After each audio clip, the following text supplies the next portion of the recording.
Bienvenue à votre émission hebdomadaire cette semaine dans Dautré, édition du 6 novembre. Aujourd'hui, plusieurs sujets. On vous parle d'une entrevue avec Claude Sauvageau, Monsieur l'abbé Sauvageau, qui a fait encore là un livre sur l'histoire de Berthierville, qui présente le spectacle « Si Berthierville m'était chanté ». On a eu aussi des images du banquet du musée Gilles Villeneuve qui avait lieu la semaine dernière. Une présentation de M. Yves Perron qui a fait une intervention en chambre. On se souvient qu'il l'a passé à Infoman, mais on vous a passé l'intervention complète au sujet justement de l'inflation et des produits alimentaires. Rencontre avec M. Tessier et M. Tellier, deux personnes bien connues dans Berthierville et qui contribuent à transmettre le patrimoine. On parle d'exposition à la bibliothèque de Berthierville et de la remise des revues La Vie berthelaise. On vous parle aussi de Lanoraie avec différents sujets concernant la municipalité de Lanoraie ainsi que leur conseil municipal. Donc, c'est un rendez-vous à toutes les semaines pour votre 7 semaines dans Dautré et n'oubliez pas votre bulletin de nouvelles quotidien à tous les jours à compter de 18 h pour avoir l'information complète sur la région ici à Berthierville. Sur ce, bonne semaine. Donc, compte-rendu du 4 octobre 2022, comité de démolition. En présence de Mme Marie-Ève Mondor et de M. François Boisjoli et de moi-même, Lynne Clermont, et de M. Marc-André Maheu, directeur général, assistant à titre de secrétaire. Demande de certification d'autorisation pour démolition à l'adresse 571 rang du Petit-Bois d'Autré, demandée par M. Éric Bonnet. Le comité a statué sur les motifs de démolition et les pièces justificatives, notamment l'état du bâtiment visé par la demande. Le bâtiment demande des travaux majeurs pour le remettre non seulement en état, mais le rendre sécuritaire. L'entretien semble avoir été négligé depuis de nombreuses années. Le rapport d'un inspecteur en bâtiment atteste ces faits. En B, la détérioration de l'apparence architecturale. Les éléments à conserver selon l'inventaire du patrimoine sont limités au revêtement de toit. Bien que la volumétrie ait été conservée, beaucoup de matériaux ne sont pas d'origine. C. La détérioration du caractère esthétique ou de la qualité de vie du voisinage. Malgré son état, le bâtiment ne détonne pas du secteur. Aucune plainte n'a été formulée quant à son état ou à l'effet qu'il serait une source de nuisance. D. Les motifs de démolition et les pièces justificatives. Après avoir évalué les coûts de restauration, le propriétaire souhaite reconstruire une habitation à meilleur coût. E. Le coût de restauration. Les coûts de restauration, estimation à l'appui, sont de loin supérieurs à la valeur actuelle du bâtiment ou son coût de reconstruction. F. Les oppositions reçues. Aucune opposition n'a été reçue après affichage. G. Lorsque le bâtiment comprend un ou plusieurs logements, les besoins en logement dans les environs et la possibilité de relogement des locataires. Le bâtiment ne comprend pas de logement. H. Tout autre critère pertinent. L'âge avancé, le fait que le bâtiment figure à l'inventaire du patrimoine de la MRC d'Autré à valeur moyenne, la correspondance de la direction de Laval, de Lanaudière et des Laurentides du ministère de la Culture et des Communications, datée du 18 juillet 2022, ont également été pris en compte. L'analyse du dossier fait par le comité consultatif d'urbanisme agissant à titre de conseil local du patrimoine. En conséquence, cette demande est acceptée par les membres du comité. Je vous remercie à tous.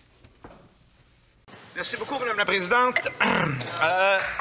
D'entrée de jeu, je vais spécifier que je vais partager mon temps avec mon collègue, très estimé collègue de Joliette. Il a des beaux cheveux.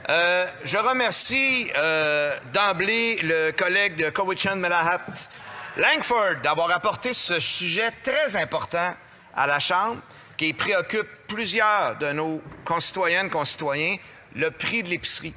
Et effectivement, on peut constater que l'inflation des aliments est supérieure au restant de l'inflation en général. Bien sûr, il y a des nuances là-dedans.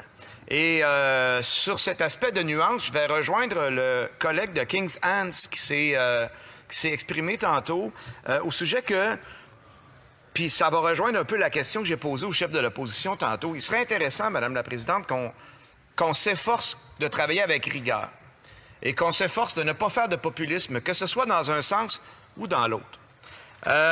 Bien sûr, la motion, je viens de le mentionner, est importante. On va être en faveur pour ce sujet-là et je pense que c'est une question qu'il faut qu'on traite.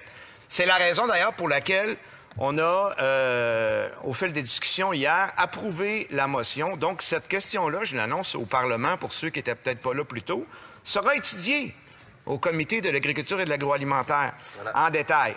Sera étudiée. Et je vais vous confesser que les changements que j'ai voulu apporter par amendement hier dans la proposition, c'était pas des amendements pour bloquer la motion, mais c'était des amendements pour ne pas tirer les conclusions de l'étude avant de faire l'étude. Et je me retrouve un peu devant la même problématique ce matin, Madame la Présidente. Quand on me parle de... Bon, là, c'est la nouvelle mode au Parlement. Là, on fait des jeux de mots avec inflation. Là. Il y en a un qu'on n'a pas le droit de dire parce que c'est le prénom du premier ministre, mais les autres... Cupidinflation, on a entendu Séraphinflation, là, on va en inventer 3-4 autres dans la semaine. Ça ne règle pas les problèmes. Ça, c'est comme quand on se met à répéter tout le temps 3 fois le même mot, 45 fois par jour. Je vois pas quel problème ça va venir régler dans ce Parlement-là, mis à part d'abaisser le niveau intellectuel des débats en Chambre, Madame la Présidente.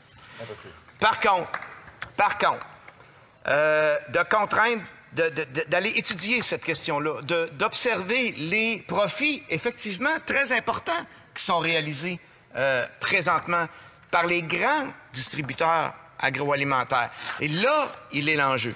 Donc, d'aller voir, moi je pense que c'est une question importante et c'est pour ça que le Bloc québécois va supporter cette motion-là. Par contre, il faut le faire de façon intelligente. On recevait ce matin, là, d'ailleurs, bon, vous allez me dire, là, je pense que mon collègue qui a proposé la motion, il faisait référence en disant « si j'attire l'attention, ça veut dire qu'on soulève un vrai problème ». Bon, le Conseil canadien du commerce de détail, je pense pas non plus que ce soit des illettrés, là, hein? Quand ils nous écrivent, ils nous disent « écoutez, faites attention à comment vous le faites ». Oui, on est volontaire pour étudier la question, mais étudions-la convenablement. C'est ce qu'on nous demande. Je pense que c'est notre devoir d'élu aussi. Puis dans ma prise de position, il n'y a pas de parti pris pour ou contre. Le parti pris que j'ai, c'est pour nos citoyens démunis qui ont de la misère à faire l'épicerie au moment où on se parle, Madame la Présidente. Puis là, je vais essayer de ne pas pogner les nerfs. Mais je suis dans un Parlement où il y a beaucoup de gens qui disent un paquet d'affaires, puis on fout rien, Madame la Présidente. On fait rien. Comment ça se fait que nos pensions de vieillesse pour les personnes âgées ne sont pas augmentées encore à partir de 65 ans? Les 338 députés de cette Assemblée, Madame la Présidente, sont fortement conscients du prix débile des épiceries présentement. Nous, on a le privilège d'avoir des bons salaires, là, puis ça ne nous embête pas trop. Mais quand je vais à l'épicerie, je pense aux gens ordinaires, Madame la Présidente. Je pense aux gens ordinaires aussi qui payent leurs impôts. Je pense aux vérifications qu'on fait constamment sur des petits citoyens ordinaires. J'ai le goût de le dire, je vais le dire en Chambre, Madame la Présidente. Des vérifications sur des gens qui sont en CHSLD. On va leur demander, donnez-nous vos reçus de CHSLD. Là, on envoie le reçu de CHSLD. C'est pas assez, Madame la Présidente. Faites-nous un rapport rempli par le médecin pour prouver que cette personne est obligée d'être en CHSLD. Le prochain mot qui me vient en bouche n'est pas parlementaire. Vous avez ici l'émotion d'un aidant naturel. Je ferme cette parenthèse-là. Pendant ce temps-là, on ne fout rien sur les paradis fiscaux.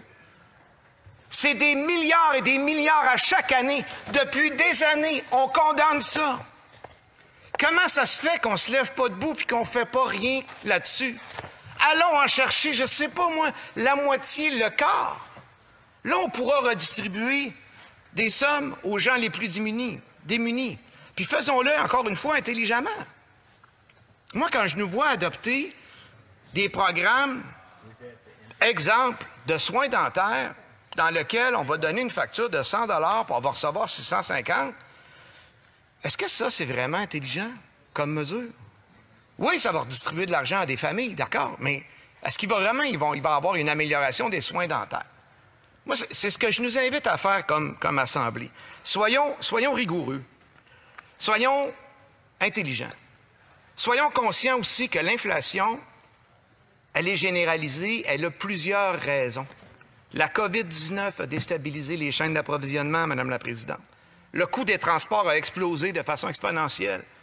Il y a une pénurie de main-d'œuvre complètement débile. Puis là, on parle d'alimentation, on va en parler. Il y a une pénurie de main-d'œuvre complètement débile, puis là, on se plaint que les aliments coûtent cher, puis ce gouvernement-là empêche nos producteurs agricoles de travailler parce qu'ils sont pas foutus d'approuver des visas pour des travailleurs étrangers. Ils s'entêtent à refaire des EIMT par-dessus les études que Québec a faites. Ça prend des 8, 10, 12 mois. Les cultures restent dans les champs. On les laboure, Madame la Présidente. On fauche des champs complets d'asperges parce que les travailleurs ne sont pas rentrés, pas parce qu'ils ne veulent pas venir, pas parce qu'il n'y a pas de travailleurs, pas parce que nos producteurs agricoles n'avaient pas prévu le coup en se préparant plus qu'un an d'avance, parce que le gouvernement est incompétent pour approuver. Après ça, les aliments coûtent plus cher, ben oui. Donc, c'est pas juste les méchantes épiceries. C'est pas juste ça. Par contre, il y a ça aussi. Vous savez que 80% du commerce de détail est contrôlé par 5 entreprises et qu'il y a vraiment une réelle problématique et plusieurs groupes nous sensibilisent à ça depuis plusieurs années. C'est pour ça qu'actuellement, il y a des travaux qui se font pour établir un code de bonne pratique dans les commerces de détail concernant l'alimentation pour éviter des pratiques abusives. Un gros distributeur, un gros commerçant qui va exiger d'un petit fournisseur « Écoute, il faut que tu me fournisses au moins telle quantité, sinon je ne t'achète plus. » Le petit fournisseur fournit la quantité. Puis là, la quantité n'est pas vendue.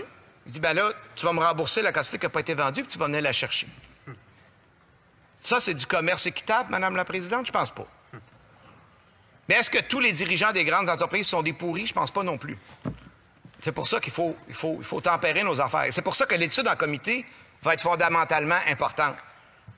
Puis moi, je m'engage à la faire avec une grande rigueur, avec un souci constant dans l'esprit, c'est de protéger nos citoyennes puis nos citoyens contre une inflation galopante et de m'assurer que ces gens-là n'ont pas à faire le choix entre l'épicerie ou des médicaments ou de remplir l'auto d'essence. Puis il va falloir aussi, à un moment donné, j'en ai fait mention avec mon intervention avec le chef de l'opposition tantôt, il va falloir à un moment donné réaliser aussi, puis allumer collectivement, là, je vais utiliser le terme « allumer », là, parce qu'il y a une coupe d'étain ici, là. Si vous avez besoin d'un lighter, j'en ai un, là. Bon, vous en trouvez un, là. Les réchauffements climatiques. Qu'est-ce qu'on a eu, là? Des sécheresses, des inondations, des vents violents. Savez-vous qu'au printemps, il y a eu des vents tellement violents là, dans le territoire du Québec? C'est pas des grandes catastrophes dont on parle 3 semaines aux nouvelles, là. Mais il y a des érablières de 100 ans qui ont été détruites. Combien ça va te prendre de temps à rétablir ces érablières-là? Bien, 100 ans. Alors, c'est sûr qu'à un moment donné, il va y avoir une pénurie de produits. Nos producteurs maraîchers qui jugulent présentement cette année avec une arrivée de pucerons qui ne s'attaquent pas aux cultures maraîchères d'habitude. C'est plus des pucerons de soya. Mais là, il y a eu des courants d'air chaud plus importants que d'habitude à cause du réchauffement climatique qui est venu détériorer les récoltes. Il va y avoir des pertes là aussi. Là aussi, il y a des fruits et légumes qui vont rester dans le champ, Madame la Présidente. Les abeilles, j'en ai parlé au printemps, taux de mortalité record. Pourquoi? Réchauffement climatique, le parasite qui se reproduit chez les abeilles et qui tue les colonies a eu plus de temps pour se reproduire, il y a plus de dommages. Donc, il faut qu'on soit intelligent comme gouvernement et qu'on agisse sur les changements climatiques. J'aimerais ça qu'on arrête de me dire enlevons toutes les taxes sur les changements climatiques. Et je répète, il me reste encore 25 secondes, je répète que j'ai mentionné aux collègues conservateurs tantôt, on est capable d'être intelligent puis de mettre des exemptions, exemple pour le séchage du grain parce qu'il n'y a pas d'alternative. On est capable d'être un gouvernement intelligent, puis collectivement, je nous appelle à l'être. Mais, bordel, agissons. Agissons. Puis, cette question-là sur le prix des épiceries, bien, on va l'étudier. Puis, s'il y a de l'abus, Madame la Présidente, il faudra sévir. de façon importante. Merci. Bravo, bravo. On a glissé un mot, évidemment, il y a un concert, tout ça, et il y a un cahier souvenir. Oui, un album souvenir. Fait que tout ça se rattache si Berthier M'était compté. compté. Alors ça fait suite, justement, tu parlais tout à l'heure du concert. Au premier avec, concert, Alexandre c'est Acosta, ça. où moi, j'ai essayé de raconter l'histoire en phase de développement. Oui. Alors, ce que j'ai essayé de dire lors du concert d'Acosta, c'est écrit maintenant. Ça veut dire que les gens pourront venir au concert et repartir avec ça. Et un peu le but, moi, dans lequel je l'ai écrit, c'est un album, évidemment, j'ai écrit d'autres livres plus épais, là, mais là, c'est donné. Alors, c'est plus restreint, mais quand même, c'est des phases essentielles. Puis moi, ce que je souhaite, c'est que les gens le conservent. C'est ça, C'est fait en papier ça plus va être rigide. un papier Hein? plus... C'est moins épais, mais c'est... C'est un album de collection. Depuis Ouais. tantôt, on parle Tu sais, d'histoire, pour que, on s'est rappelé. les gens gardent ça chez eux, si possible. Tu sais, là. Alors, c'est la même chose, c'est des phases de développement. La première phase étant évidemment ce qu'on appelait auparavant le fief d'Orvilliers, qu'aujourd'hui on appelle la Grande Côte. C'est ça. C'est là que le début de tout. Et c'est là que les colons, hein, les premiers colons qui étaient des gens du régiment de Carignan, là, qui sont venus Ouais. ici, et c'est là que les filles du roi sont arrivées.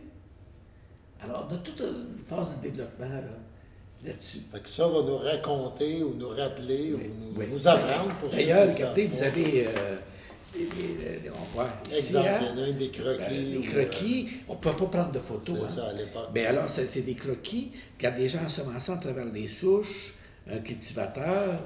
Et puis, vous avez ici aussi l'arrivée des filles du roi. Ouais. Une chose qui est intéressante à mentionner, souvent, on pense que les filles du roi étaient des filles de vie, et ainsi de suite. Mais non, c'était des filles qui étaient choisies par le roi de France et qui arrivaient avec une dot, pas rien. Les filles du roi arrivaient avec une terre. Et c'est eux autres qui choisissaient leur mari, et non l'inverse. Les filles du roi n'étaient pas sur qui, puis les hommes choisissaient qui. Non, c'est le contraire. Et le gars qui était choisi avait une terre. Ça avait été organisé, fait dans le sens d'un développement. Oui, ben, c'est Marguerite Bourgeois, hein, qui est la première enseignante, qui voyait qu'il y avait des hommes ici, mais il n'y avait pas de femmes. Puis elle venait pour enseigner. C'est pas fort. Ça prenait des enfants. Oui. Alors, elle va en France, puis elle demande des femmes pour y faire des familles, c'est son expression. C'est ça. Et c'est comme ça que ça commence ici. Ouais, ouais. Et on a une belle liste, on a une identification des 5 premières filles du roi qui sont arrivées ici et des premiers colons qu'ils ont épousés avec les enfants. Le premier recensement, d'ailleurs, 31 âmes, 31 bêtes à corps. On comptait tout dans ce temps-là. Oui, des enfants, des fusils. Parce qu'il faut qu'ils se défendent encore un petit peu, Fait que les C'était Iroquois. c'était ce qui était important. Là. Oui. Alors, c'est ça. On Alors, voit les Vous priorités. avez donc le premier développement. Là. Deuxième phase de développement, c'est la Bayonne. OK. C'est là que Pierre de Lestage arrive. Et comme Pierre de Lestage venait de la ville de Bayonne en France, D'où le nom de la rivière ici. d'où le nom de la rivière et des rangs. Et là, ce qui arrive, c'est qu'il s'aperçoit que de la Bayonne, il y a une chute dans la Bayonne. Ouais, D'ailleurs, ouais, encore ouais, aujourd'hui, ouais, on ne la voit toujours. pas parce qu'elle est dans les branches. C'est Là. ça. Puis elle est aux limites avec Sainte-Élisabeth. C'est ça. Mais il fait quoi? Quand il y a une chute, il fait des moulins. C'est ça. Moulin à farine et moulin de bois. Puis il fait développer la terre et les gens font du blé. Du blé, ils font du pain. Et le pain d'ici était meilleur que celui de France. Pas rien, hein?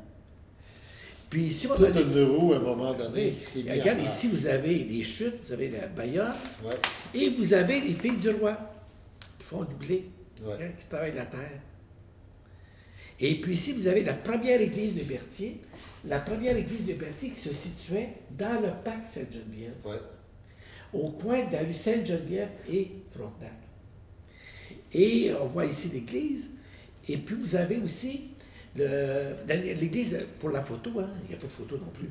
Alors, c'est la réplique du petit sanctuaire du Cap de la Madeleine, de la même époque. Le sanctuaire existe encore, lui. Et le premier cimetière est là encore. Hein. Les défunts sont encore là. Tout le monde passe, personne ne s'en aperçoit. On passe dans le temps. Oui. Alors, c'est la deuxième phase, le premier développement agricole. Et ici, vous voyez, bon, après ça, il arrive quoi? Alors, le seigneur Cuthbert, parce que Pierre de Lestage, hein, vous savez qu'il y a eu la conquête, Ouais. c'est les plaines d'Abraham. On pense que c'est loin, mais ça nous affecte ici aussi. Hein. On fait vraiment partie de cette histoire. De Parce notre qu'en histoire. 1763, qu'est-ce qui arrive? On perd la guerre, hein, c'est les Anglais qui arrivent. Alors, le seigneur Cuthbert arrive, et qu'est-ce qu'il fait? Parce que les Anglais hein, sont minoritaires ici, là. Ils n'ont pas beaucoup d'enfants, pas beaucoup de familles, ils ne sont pas nombreux. Alors que les Canadiens français, qu'est-ce qui arrive? C'est la revanche des berceaux. Ils ont beaucoup d'enfants. Alors, pour s'amadouer, entre autres, une des raisons, les Canadiens français, ils payent la moitié de l'Église catholique, ici, l'Église qu'on a actuellement, L'église Sainte-Geneviève. et puis ils payent la totalité de l'Église du développement Est, puis il a fait nommer Saint-Cuthbert au nom de son saint patron. Et puis, par contre, il se fait construire une chapelle pour son culte à lui. Qui existe toujours aujourd'hui. Oui, qui est la chapelle des Cuthbert. Après ça, on a la troisième phase de développement, et c'est là que le commerce arrive. La place du marché arrive. Le premier marché, tu sais, on a connu le magasin d'Avio en septembre. Ouais. Avant ça, c'était le marché Transmontagne. Et puis aussi, on a des écoles. Des clercs de Saint-Bertheur, des religieux arrivent. Des sœurs de congrégation de Notre-Dame arrivent avec leur couvent. C'est la phase de développement. Le Berthier se C'est met ça, c'est ça. à grossir. comme Puis on dit. l'industrie, on a une industrie de betterave à sucre. Ouais. Hein? Parce que il y avait des cultivateurs, ils pensaient faire fortune avec la betterave à sucre. Mais il y a eu tellement de compétition avec les Antilles qu'ils sont obligés de fermer. Et puis ensuite, on a des images de la vie quotidienne. Hein? Alors, la pompe à eau, le poêle de bois. La pompe qu'on. Ensuite, comme des familles. Et ça, c'est la laveuse. Ouais. Puis avec la cuisine. C'est Ouais, intéressant, on tu sais. n'est pas- Non, c'est des. Oui. La quatrième phase de développement, c'est l'industrie. C'est là qu'arrive la Bencheuse, l'Indematch, le Berthier Box. Qui étaient les gros employeurs à l'époque aussi. Puis après ça, on a construit des PME, la Ferlandière, C'est ça. Richard, tu sais, des autres activités autour. Là. Et c'est l'âge d'or de l'industrialisation. Ouais. Puis à ce moment-là, puis on le voit sur l'image, là, le fleuve était beaucoup utilisé Ah pour oui! le transport, Ben, entre autres. imagine, qu'à Berthier, on avait le fleuve, on avait le train aussi. Aussi, ouais. Parce qu'on se souvient, hein, le train depuis 1877 passe Québec-Montréal. On est le chemin du roi, mais pour la voie ferroviaire aussi. Et puis, à un moment donné, il venait jusqu'à la ville, hein, pour desservir la Great Lakes, entre autres. Et puis, pas la Great Lakes. Oui, il mais rentrait, la voie ferrée entrait presque jusqu'au fleuve. la pharmacie Proxime, C'est actuellement. ça, c'était à côté. C'était là. Et puis, les douanes, tous les paquets, les colis qui arrivaient de l'extérieur arrivaient à Berthier pour le compter. Et l'ancien bureau de poste, qui est le Frontenac actuellement, Il y était les douanes aussi. C'est Il ça, était il y était les le douanes. bureau de poste et le bureau des douanes. les douanes étaient au deuxième étage, C'est ça. les postes étaient en bas. Non, on a une belle histoire parce qu'on avait le fleuve, il y a pas de communication, on avait la route, puis on avait le train. Ouais. Hein? Non, puis on est positionné, Berthier a toujours été Oui. positionné de façon avantageuse. Ben oui. Et puis on a la cinquième phase de développement, mais qu'est-ce que tout transformé ça actuellement? Hein? C'est l'autoroute. Oui, ça a changé Oui. beaucoup de choses. Oui.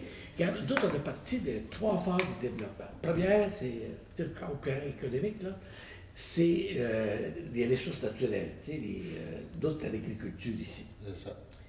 Deuxième phase, dans les phases économiques, c'est l'industrie. On a eu un bon nombre de grosses industries. Et actuellement, c'est le secteur tertiaire, c'est les services.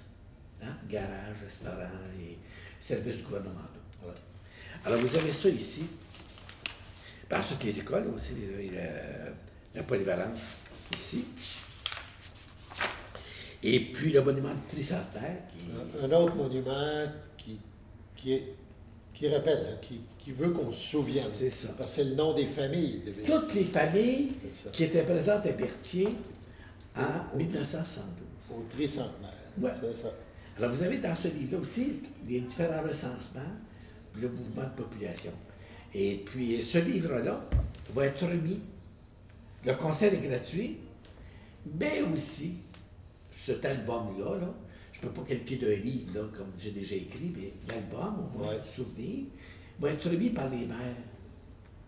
Vraiment, c'est un élan du cœur. Tu sais, Ouais, c'est un que- beau geste. Moi, ce que je voudrais dans cet événement-là, c'est qu'il y ait beaucoup de fierté, hein, puis beaucoup de fraternité. Tu sais, il y a des difficultés de toutes sortes. Là. Qu'on prenne ce moment-là. Mais ce moment-là, c'est gratuit. C'est un Pour moment dire, de- ben, on a un passé, puis... c'est un moment de mémoire, un moment de bonheur. Puis surtout aujourd'hui, tu sais, quand tu veux avancer, il faut aussi se souvenir Ben oui. qu'est-ce qui s'est passé D'ailleurs, avant nous. ici, le thème du livre, c'est « Celui qui ne sait pas d'où il vient ne peut savoir où il va ». C'est ça. C'est une petite phrase qui dit tout. C'est ça. Il faut connaître notre passé C'est pour ça. se créer un présent et un avenir. C'est ça, comme on oui, dit. oui. C'est ça. Je vais terminer en un autre projet qui a rapport au tricentenaire. Juste un petit mot, on en reparlera un petit peu plus tard. Je pense qu'il y a un projet de calendrier d'événements historiques. Là. C'est ça. Alors ça, donc, c'est ponctuel. Hein? Ouais. Et je souhaite que les gens le lisent, ça ne sera pas très long à lire. Puis il y a des belles photos. Tu sais, on parlait du quai tout à l'heure, là, je pense ici. Regarde le quai, puis les gens. Avec les bateaux, là, oui, c'est ça. bon. Le train, Alors, les bateaux. alors ça, c'est un beau souvenir, je pense. En tout cas. Ouais, ouais. Mais là, je suis en train de faire un autre projet. C'est un calendrier. Sûr que le 350e fini. Mais je suis en train de faire un calendrier souvenir du 350e. C'est-à-dire que tous les mois, les différents jours, maintenant, qu'est-ce qui est arrivé? Tu connais bien Gilles, tu connais bien, oui, tu as bien connu Gilles Villeneuve, tu t'es impliqué. Alors, tu sais, par exemple, le 8 mai, ça va être quoi qui va être marqué pour... Ça va être, pour évidemment, on va faire mention. Qu'est-ce qui décès a de marqué le Gilles 8 Villeneuve. mai à Berthier en 1982? C'est ça. Hein? C'est la mort de Gilles Villeneuve. Fait que ça va être tous des Le événements 11 mai, un petit peu semblables. hein? Des funérailles. C'est exactement. évident, Gilles Villeneuve. C'est ça. Ensuite, pour donner Gilles Villeneuve encore, tu sais, le premier Le monument, premier mais musée, édifice, ouais, le premier musée. et puis ainsi de suite.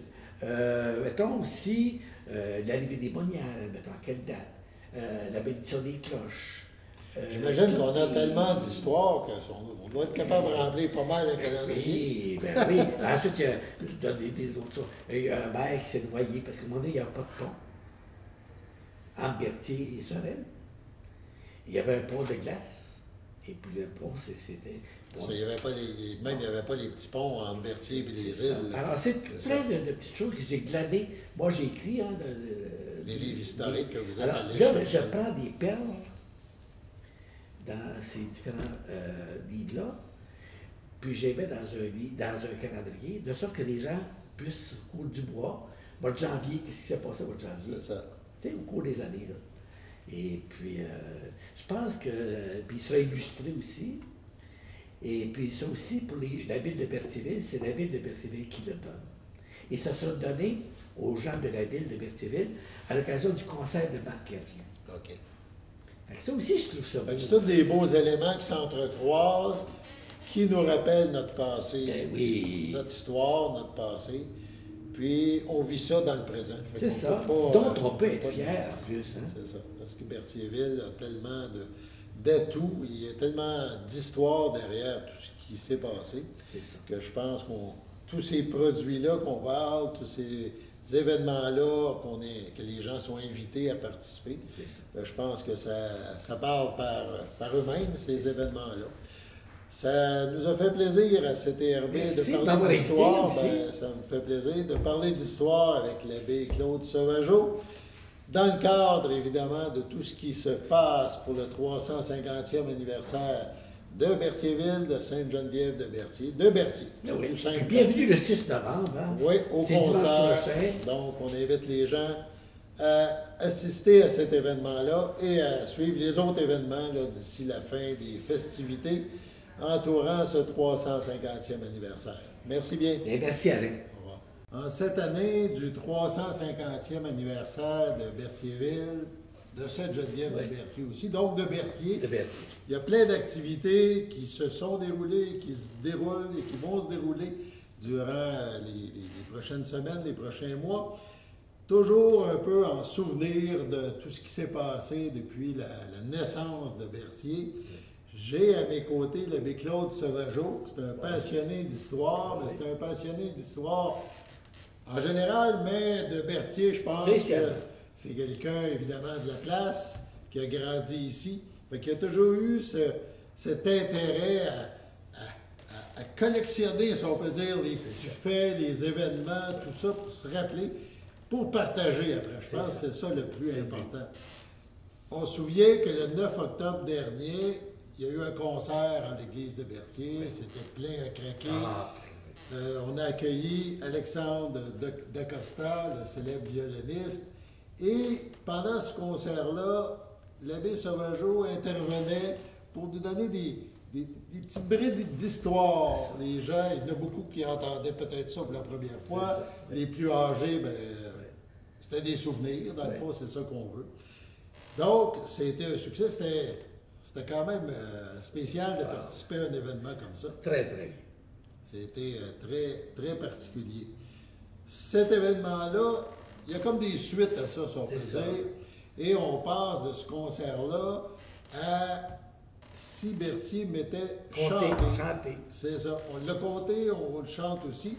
Donc, il y a un concert qui va se dérouler, toujours à l'église, le 6 novembre. Oui. Parlez-nous un petit peu. Alors, le concert, dans le fond, c'est qu'on a un artiste local, que plusieurs connaissent, je pense que tout le monde connaît à Berthier, qui est Alexandre Sylvestre, qui est un baryton, avec une très belle voix chaude. Alors, lui, il va venir nous interpréter des belles mélodies, la plupart classiques. Je vous en donne quelques-unes de ce qu'il va chanter. Il va chanter, par exemple, un bel Agnus Dei de Bizet, qui est un grand auteur. Il va chanter l'Affection Mini Magna de Handel, de Bach plutôt. Ensuite, il va la toccate des fugues en ré mineur. Lui, c'est de Bach aussi. Alors, donc, lui, il va être un mot plus classique, mais avec la voix qu'il a. C'est normal que ce soit de ce style-là qu'il va prendre. Ça va être un naturel. Oui. Avec sa voix chaude et forte. C'est notre Bach Herbieux local. Oui, on peut dire ça. Je pense qu'on ne pas. On peut dire ça. Alors, je pense que ça va être beau, là. Et puis, même si ces chansons, c'est un peu du répertoire classique, il reste que c'est à la portée de tout le monde, là. Et puis, de l'autre côté, on va avoir notre chorale paroissiale. Pascal Gross a dirigé de nombreuses chorales, on pense au Pascalais, entre autres. Il dirige encore la chorale paroissiale. Alors, Pascal, en compagnie de Sylvie Toupin, qui est notre organiste, ces deux mélomanes de Berthier, ont entrepris de former une chorale pour l'événement. Et eux autres vont chanter des chants, disons, plus populaires, on peut dire, par rapport au répertoire d'Alexandre, et qui ont trait l'histoire de Berthier. Je vous donne un exemple. Ils vont chanter, par exemple, Notre Sentier, de Félix Leclerc. Puis nous autres, moi, ça va être mon rôle un peu d'adapter ça pour l'histoire de Berthier, parce que Notre Sentier, d'autres, on était les premiers sentiers. Avec le chemin du roi. C'est ça, c'est au début. On est au début. Berthier fait partie du début de l'histoire du Québec. Alors, tu sais, ils vont chanter aussi J'ai pour toi un lac de Gilles Vigneault. D'autres, on n'a pas de lac, on a le fleuve. On a un fleuve. On a le lac Saint-Pierre.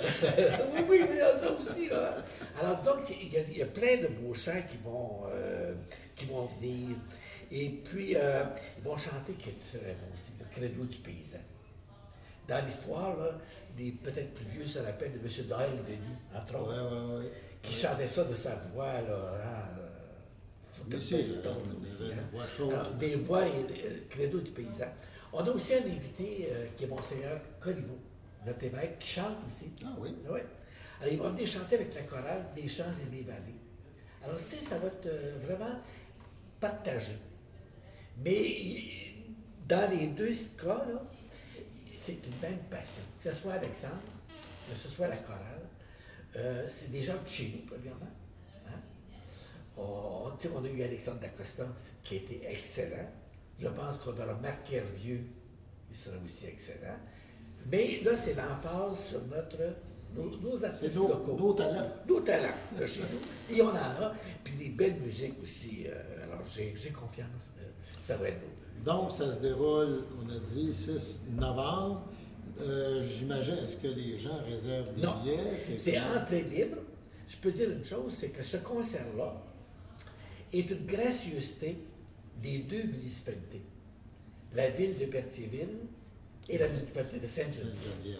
Et ça, je trouve beau. Voilà, tu sais que les municipalités s'impliquent et puis offrent gratuitement à la population ce concert-là. Ça se déroule à quelle heure? À 13h30. 13h, c'est dans l'après-midi. Donc, on peut passer un bel après-midi. Oui. Puis on a choisi cette heure-là parce que c'est le mois de novembre. Hein. Faire ça le soir au mois de novembre, tu sais, toute l'obscurité, tout le soir. Dans l'après-midi, c'est vraiment un concert là, pour bénéficier. Je pense que ça va être un autre point d'orgue de ces événements-là qui ont marqué ou qui marquent, ou qui marqueront encore là, le 350e. D'abord, bonsoir. Merci d'être là. Merci pour votre support au Musée Gilles Villeneuve. Comme tout le monde, je pense qu'on est investi à différents niveaux dans le sport motorisé et tous ces niveaux-là sont importants. Donc, j'apprécie qu'on ait ce grand partage une fois par année grâce aux efforts de Daniel puis de Alain. Donc, voilà. Depuis 2014, Autosport Québec remet le trophée Claude Giroux à une personnalité du sport de la course automobile québécoise afin de souligner son apport exceptionnel. Impliqué à différents niveaux du milieu de la course automobile depuis plus de 45 ans, ayant participé au développement d'événements, de séries et aussi de pilotes en s'impliquant de manière active, tant sur le plan logistique que sportif, en occupant entre autres les postes de pilote de la voiture de tête au Grand Prix du Canada, au circuit du Mont-Tremblant et aux 24 heures de Daytona, coordonnateur de l'équipe de karting KML en Europe, directeur de course, chef instructeur registraire, premier répondant sur les équipes d'intervention d'urgence. Soutenant aussi les clubs et les organisations en place, tout particulièrement à travers ses différents mandats auprès d'Autosport Québec, dont il a présidé la destinée à quelques occasions pendant la dernière décennie. Mettant toujours en avant-plan la sécurité à tous les niveaux de nos disciplines, ainsi qu'à titre de pilote d'avion ou d'hélicoptère. En plus d'être très sensible aux besoins socio-économiques de sa communauté, ce qui l'a mené à réaliser, dans les derniers mois, jusqu'à 3 séjours humanitaires en zone de guerre ukrainienne. Je suis très fière d'annoncer au nom d'Autosport Québec que le trophée Claude Giroux 2022 sera remis à notre Gilles Villeneuve. Malheureusement, Gilles ne pouvant être présent ce soir, la remise formelle aura lieu ultérieurement. Je vous remercie en son nom.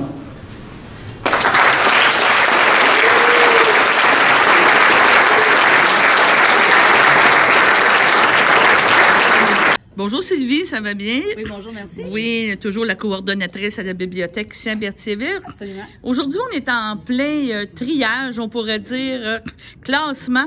La bibliothèque a reçu un don, je pense, intéressant, en lien un peu avec le 350e et avec l'histoire de Berthier. On voit M. Tessier en train de classer des revues. Peux-tu nous parler un petit peu, en gros, c'est quoi vous avez comme don? Effectivement, M. Tessier nous a donné les revues Le Berthollet. La Vie Berthollaise. La Vie Berthollaise, je m'excuse, qui ont été publiées sur 13 ans.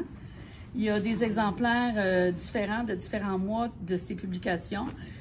Et il nous a donné ces revues-là pour que nous, on les redonne aux citoyens qui seraient intéressés. Ah, OK. Entre aujourd'hui, le 2 novembre et le 12 novembre. OK. Les revues sont étalées sur les tables de façon à ce que les gens puissent voir les titres et voir les années, etc. Les sujets, oui. Oui, c'est ça. Puis, les gens pourront venir s'en procurer gracieusement. C'est offert par M. Tessier, à qui je vais laisser la parole pour la suite. On est bien contents. C'est dans le cadre de notre 350e à Berthierville. Est-ce qu'il va y avoir une copie quand même de chaque éditions qui sont... Il y a des éditions qui sont épuisées, mais M. Tessier dit qu'il y en a qui sont en grand nombre.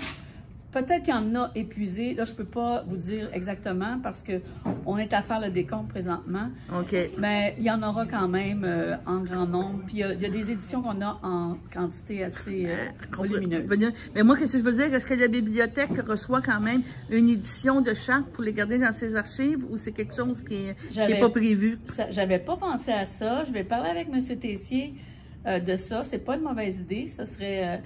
peut-être intéressant qu'on garde, oui, effectivement, une édition en tout cas, de ceux qui sont présents aujourd'hui. Bien, parfait. Merci. Merci.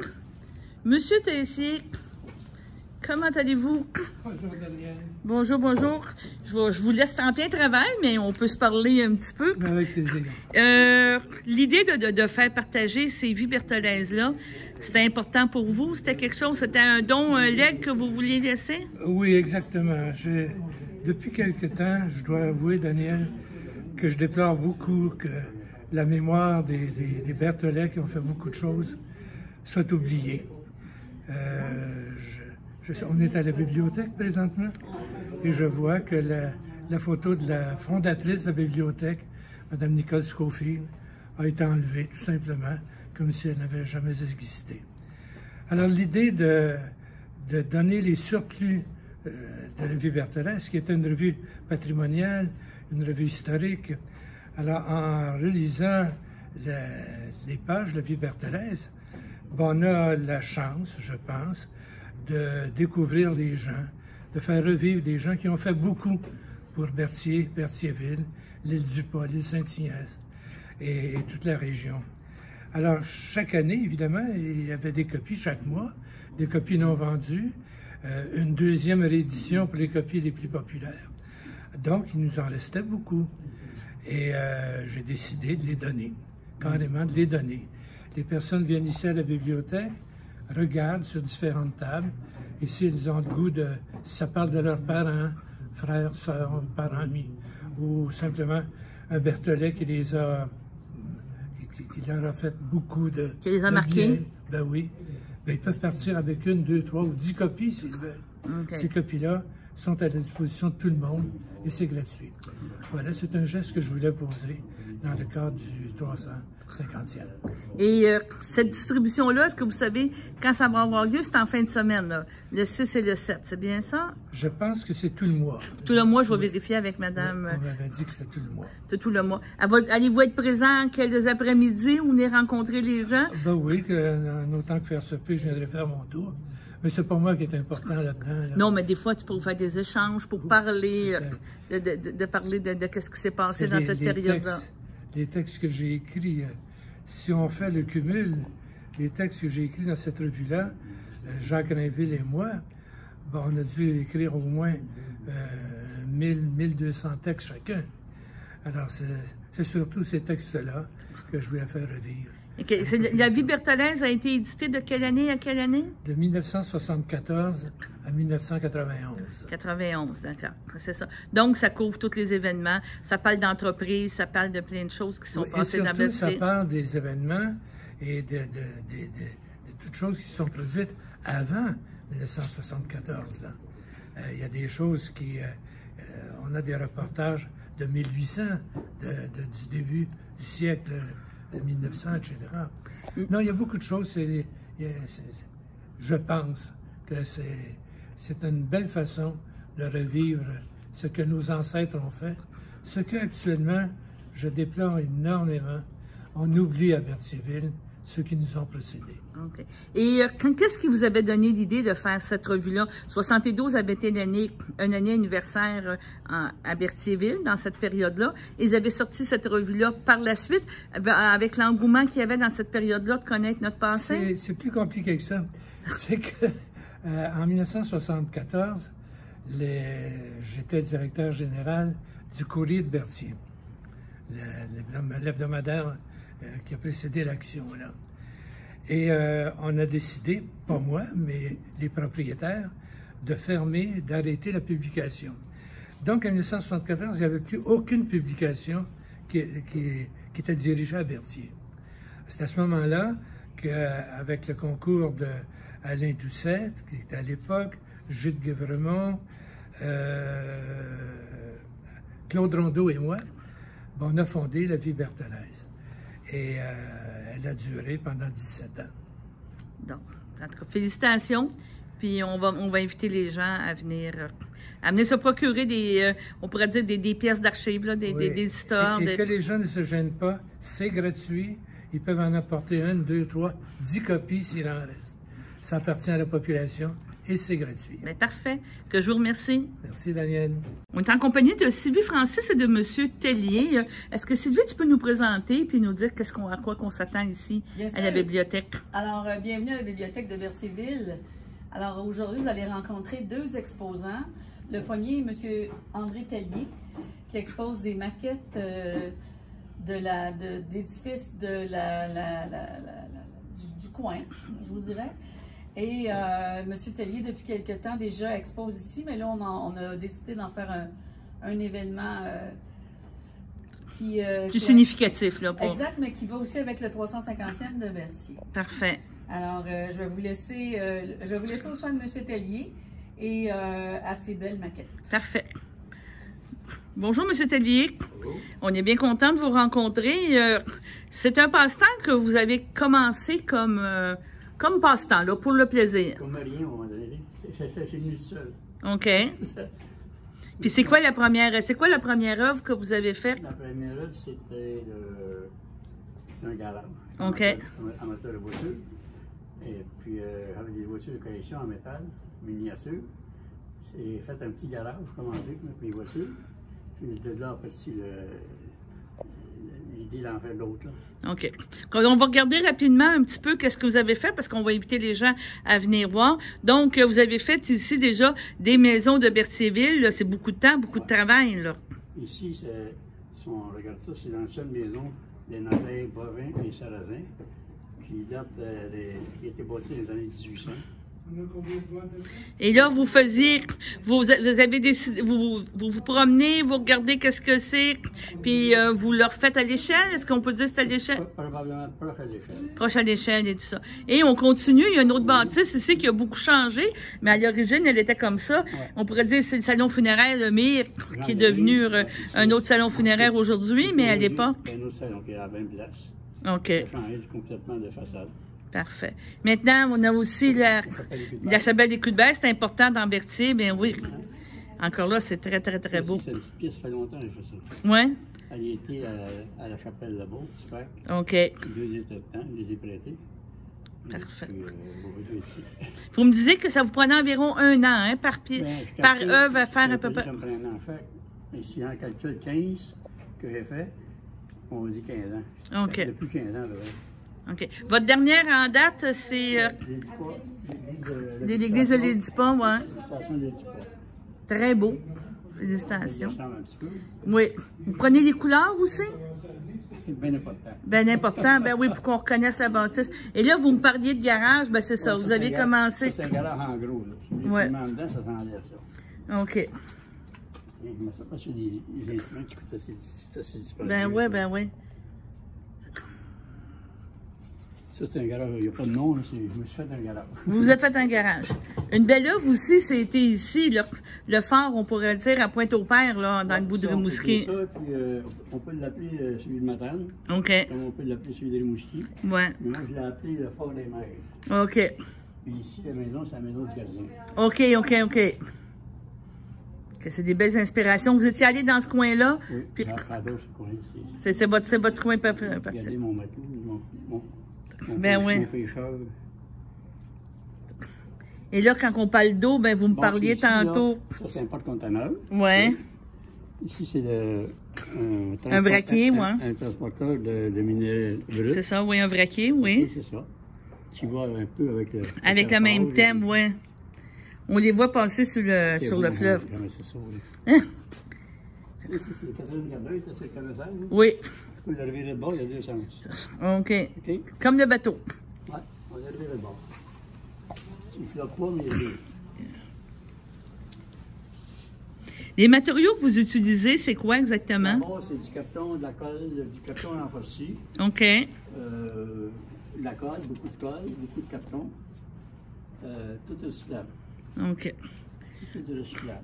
Je ne vais pas dire un autre emblème de Berthierville, mais on ne peut pas passer sous silence le McDo, qui date de plusieurs années. Là. Encore là, c'est un McDo d'ailleurs aussi. OK. J'ai fait un petit peu pour les enfants. Les enfants, ça, c'est cool. Et après ça, on a le AW qu'on a maintenant à Berthierville. Ouais. Et on termine par le musée Jules Villeneuve. C'est ça. Là, vous aviez d'autres pièces, mais vous m'avez dit que vous les aviez laissées dans certains commerces, hein? C'est ça? C'est à eux autres, là.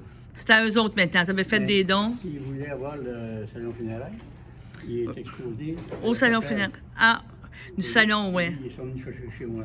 OK. C'est bien. Et puis, L'ancien garage Coulombe, c'est ça qu'on parle. C'est ça, le petit alpin qu'il a. C'est ça. C'est la rue d'Avio. Oui, oui. Puis il y a ça là. Il est fumé plus tard. Et puis le salon est facile d'accès. Ben oui. On a les rappels. Donc, c'est vraiment une belle passion que vous faites. Oui, oui. Avez vos projets en cours présentement, en avez-vous un qui est en montée? J'en ai pas plus que ça. L'église a cliqué, ça a pris 5 minutes quand j'ai vu, mais il faut que je le fasse. OK. Avez-vous vos projets prochains? Avez-vous déjà planifié vos projets? Je peux pas. Il n'y a pas vraiment de... Il n'y a rien pour le moment. C'est sur l'inspiration du moment. À un moment donné, il faut que je fasse ça. Là. OK. Bon, ben félicitations. Merci. Puis on invite les gens à venir. On va reparler avec Sylvie par la suite. Merci. Merci beaucoup. Donc, merci Sylvie de nous avoir accueillis après-midi. On a parlé de 2 expositions, 2 événements pour le 350e. L'exposition de M. Tellier, elle est là tout le mois de novembre. Comment ça fonctionne? M. Tellier est là depuis quelques temps déjà, mais on en a fait un événement plus annoncé du 2 au 12 novembre. OK. Après cette date, c'est parce qu'on a une vente de livres usagés le samedi 26 novembre. Parfait. Alors là, la salle va être utilisée pour nos nombreux livres que l'on vend à 1 $ chacun. Ça va débuter à 9 h le matin jusqu'à 15 h cette vente-là. Ces livres-là usagés, je veux juste être sûre, oui. qu'on va en parler. C'est les doubles, c'est les triples, c'est quoi? C'est des dons, c'est de l'élagage de livres de la bibliothèque, c'est des doubles, c'est des triples, c'est toutes ces réponses. Parfait. Et on les vend tous 1 $. Pas donc, plus, ça pas vaut moins. la peine, là. Ben, en fait, oui, parce que c'est avec ça qu'on rachète, entre autres, des nouveautés, des livres qui nous sont demandés par les abonnés. Parfait. Alors ça, c'est la vente de livres, mais l'exposition, si je reviens aux 2 expositions présentes, ça a lieu du 2 au 12 novembre sur les heures d'ouverture de la bibliothèque. Et bon, si jamais il y avait des besoins spécifiques, on peut toujours téléphoner puis prendre arrangement que je puisse être là pour ouvrir. Ça, c'est toujours possible. Okay. Et M. Tessier, ça en finit le 12 novembre aussi? Oui, sur les heures de la bibliothèque. M. Tessier sur les heures d'ouverture. Donc, ben parfait. On rappelle les heures. Il y a le mardi. Le mardi de 9 h à 16 h, je m'excuse. Le mercredi, midi à 19 h. Oui. Jeudi, on est ouvert de 9 h à 16 h. Et le samedi, de 9 h à 14 h. Donc, c'est des très belles heures. Félicitations. Merci. Puis on voit qu'il y a beaucoup de bénévoles, qu'il y a beaucoup de gens qui travaillent avec toi. Absolument. C'est une belle organisation. Il y aura aussi un autre événement important du 1er au 21 décembre. Une exposition de jeux anciens, de jeux de table. Ah! Il y aura entre 400 et 500 jeux qui sont parus entre 1910 et 1999. Et les citoyens pourront jouer à ces jeux-là, toujours sur les heures d'ouverture. Bon, on en reparlera. D'accord. Puis, c'est une collection privée qui t'est prêtée? Exactement. Cette collection-là, c'est un particulier, effectivement. Puis, il a exposé au musée, il y a quelque temps déjà, au musée Grébin. OK. C'était une exposition qui était là. Fait que nous, toujours dans le cadre du 350e, on s'offre une belle exposition. Une belle exposition. Bon, on s'en reparlera. Ça nous fera plaisir de parler aux collectionneurs. Parfait. Merci. Merci. Sylvie, d'après moi, tu es une amatrice de jeux de société ou de choses comme ça. Et aujourd'hui, on n'a plus vraiment le temps d'aller s'acheter ça parce qu'on se dit, on va jouer une fois, on va-tu aimer ça? Il y a plein de raisons des fois qu'on se trouve pour pas faire des jeux en famille. Mais vous autres, le vendredi, vous offrez la possibilité de faire des jeux de société, peut-être de venir les essayer, puis après ça, de jouer à la maison, ou justement, peut-être être un maniaque de cranion ou quelque chose, puis de dire, regarde, moi, c'est nous, ils veulent pas jouer, là, mais moi, ça me tente de jouer. Exactement. Vous offrez des soirées comme ça. En fait, tous les premiers vendredis soirs du mois, de 18h30 à 21h30, on ouvre la bibliothèque aux gens pour venir jouer. Nous, on a des jeux. C'est des jeux de famille. Mais les gens qui voudraient jouer à un jeu qu'ils ont, ils peuvent l'apporter. Puis, à ce moment-là, peut-être se joindre à des gens, des citoyens qui sont déjà là, ou inviter des gens s'ils le veulent. Et moi, j'ouvre, dans le fond, la bibliothèque ce soir-là pour ces soirées-là. Donc, vendredi, le 4 novembre prochain. On en a un cette semaine. Cette semaine. Ensuite, le 2 décembre. Ça va être particulier, le 2 décembre. Absolument, parce qu'on va avoir des jeux anciens. Là, des jeux anciens, puis le collectionneur va être là aussi pour expliquer ou encore parler de sa collection, là, comme je vous le disais tantôt, les 400 à 500 jeux anciens. Et il va être là aussi pour expliquer s'il y a des jeux que les gens... les règlements, là. Les règlements, c'est ça. Et c'est ça, l'exposition de vieux jeux, ça vient juste comme clore le 350e. Ah ben c'est très, très bien. Donc, c'est une tradition maintenant qu'à tous les vendredis. J'imagine qu'en janvier, ça va repartir par la suite. Oui, c'est ça. C'est ça. On continue, on va garder le rythme du premier vendredi du mois pour que les gens s'en souviennent. Parfait. Il y aura peut-être, là, à l'occasion de début janvier, que la date pourrait changer parce que on va être encore en vacances, là, mais dès février, on reprend le premier vendredi du mois. Parfait. Mais je te remercie, Sylvie. Ça m'a fait plaisir. Bon, moi, je suis ici aujourd'hui pour une jeune qui est arrivée au Québec il y a environ 2 ans. Pendant vraiment la dure COVID que j'appelle, elle vient d'Angola. Elle a appris le français d'ici, pas facile à comprendre, surtout quand moi je parle. Elle va à l'école secondaire. Elle va avoir son permis de conduire bientôt, elle travaille pour ça. Elle a commencé à travailler au McDonald's à Berthier. Elle s'est vraiment intégrée à la Maison des Jeunes, à la communauté de Berthelèse. Pour tous ces efforts-là, c'est pas facile d'apprendre le français, surtout dans ce temps-ci. J'invite Dorca Makengo, qui a déjà fait son interview.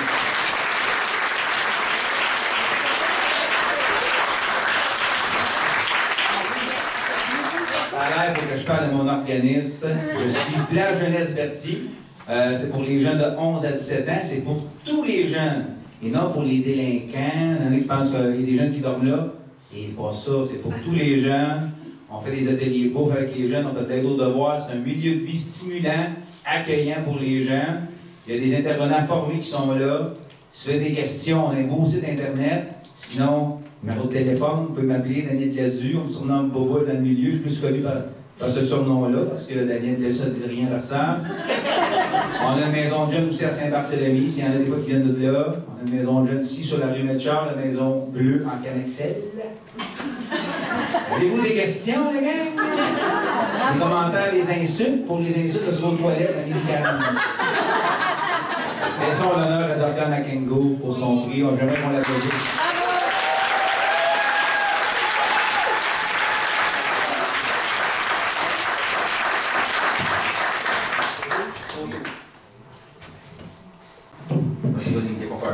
Allô, je m'appelle Dr. Makengo. J'ai 16 ans. Je suis ici, ça fait genre 2 ans. C'est ça, je suis en train de parler français. Et j'allais à la maison des jeunes de Berthier. Ça me fait bien, genre, à la maison des jeunes de Berthier, j'ai appris beaucoup de choses. Genre, parler, se communiquer. Puis, genre, ça me fait bien connaître tout le monde au boule. Le premier nom t'as appris, Bouboule. Bravo. C'est ça. Comme toujours, je ne sais pas ce qu'il parle à dire, mais c'est ça. Je remercie beaucoup à Maison des Jeunes, à tout le monde qui sont ici pour ses persévérances. Et c'est ça. Merci beaucoup.